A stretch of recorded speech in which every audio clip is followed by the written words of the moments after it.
Hey everyone, what's happening? First off, before I get stuck into it, I just want to thank you to everyone who subscribed to the channel so far. Absolutely blown away by the number of people who seem to be on the uptake at the moment. It's probably a pipe dream. I'd love to get to 30,000 before the end of January. So if you're watching this and you like the stuff and you haven't subscribed, drop a subscribe in the video, drop a subscribe on the channel, likes, all that stuff helps massively. But the thing I want to talk about today is transfers, because it's still January and it means transfers are at the forefront of everyone's minds, and more importantly just about Liverpool and what they're doing and maybe what they're going to do in the future. One thing I thought was really interesting, Jurgen Klopp talked like a week ago now about Liverpool's transfer policy, as it were, and it was that there were no new names that they were likely to hunting down. And I think a lot of people took that as saying, well, Liverpool are definitely not in for anyone. I took that to mean what I think he meant was that Liverpool have a short list of players, a short list of targets that they want, and if they can't get them, they won't get anyone, but they're going to continue to try and work on them. If one of them becomes available, then they will be a Liverpool player. So I was going to talk about who I felt was on that short list right now. I think first and foremost, and most obviously, it's Naby Keita, so don't be shocked and don't be surprised.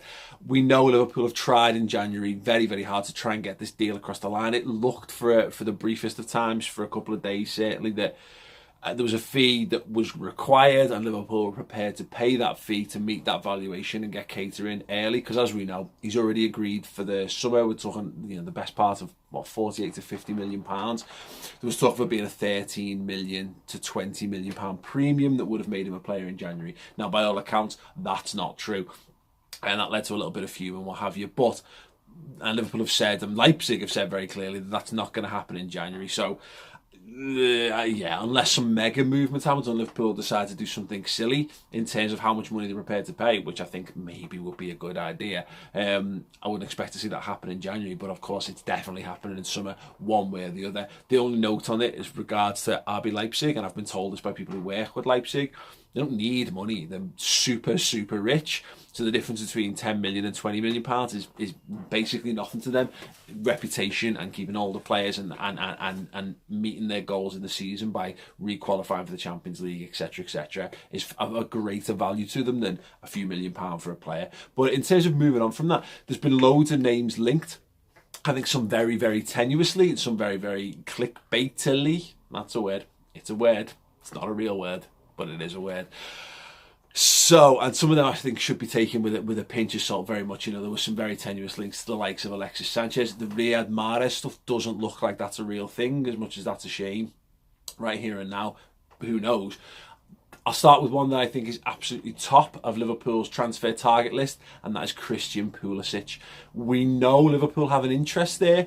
The summer before last, Liverpool went to Dortmund with a £11 million very late bid in the transfer window to try and get hold of him. I think Liverpool had that much money left in the budget and they took a little flutter on that.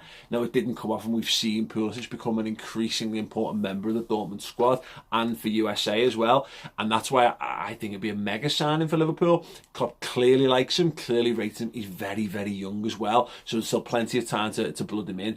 Being at Dortmund's not going to hurt, because Klopp set the DNA for that football club. So even if it's been changed a bit in that time, fundamentally it will still be there'll be a base level of which Klopp will be able to work on. He won't need to drill that into a player.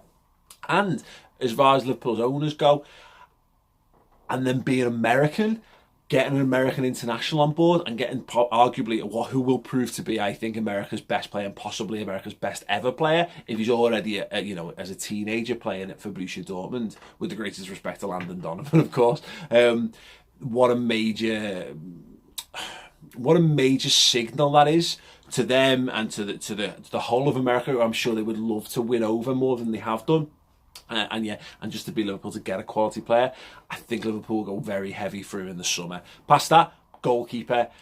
Unless Loris Karius turns into an absolute world beater in the final few months of the season, or somehow Danny Ward does whatever it takes, maybe it's black magic, voodoo, some sort of hex to be able to make the managerial team see him in a different light, Liverpool are going to go big on a goalkeeper this summer. Alisson Becker is the one who's been most heavily linked.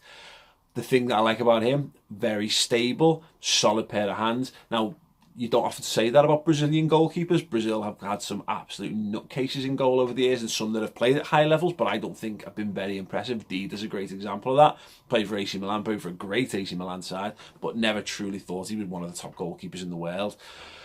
So yeah, he looks kind of un-Brazilian-like in that regard. Maybe not as technically gifted as Ederson is for Man City, but I think what Liverpool need is a very good, solid all-rounder. Someone who's commanding of the area, someone who has a good amount of experience, who as automatically carries a level of respect. Look, he's worn the armband for Brazil. That carries a level of respect. And it's just generally good all round. I don't think we need someone who's world class in individual areas. I think someone who's just better across the board, and just having that stability, someone who's got a degree of confidence in what they do will translate, will make Liverpool a much better team. And finally, it goes without saying, Thomas Lemar. It's been talked about. Duncan Castles has said that he thinks there's an agreement in place. It wouldn't shock me if there was. You know, Liverpool have been in negotiations trying to get him since the summer.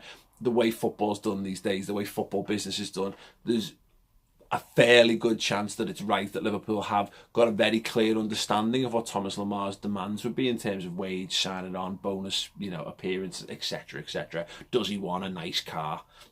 Does he want a 1,000-watt microwave in his house? Probably, yeah. Great, Liverpool have got that all boxed off, ready to go. This fee is meant to be the sticking point, so that's where the big issue is going to be. And Liverpool clearly don't look prepared to pay the money that Monaco are throwing about for him in January, which again is a shame when you've got that money in the bank and a bit annoying. But if they feel, and the management team feel, particularly Jurgen Klopp, that there's money to be saved, to be spent elsewhere, then I kind of get it to the summer. But there you go. For me, they are, well, 4, but realistically, the 3 top targets on Jurgen Klopp's wish list right now. We've seen a couple of links for defenders. I think there will be a centre-half added to that, and it wouldn't shock me if we saw another defensive midfielder or someone capable of being a bit more specialist in the 6 role if Emre Can goes out. So that I think there'll be 5 players that will pull her off this summer, and I think without absolute certainty, 3 of those names that I've got there will be on that list. If you think there's anyone we should be, if you think I've got something miles wrong, let me know in the comments below. As I say, on the road to 30k, if you can subscribe by clicking my face or by clicking the icon below, makes a big difference. I'm enjoying doing this channel. I hope you're enjoying it too. Nice one, everyone. Just my thoughts on Liverpool's transfer targets, for what it's worth.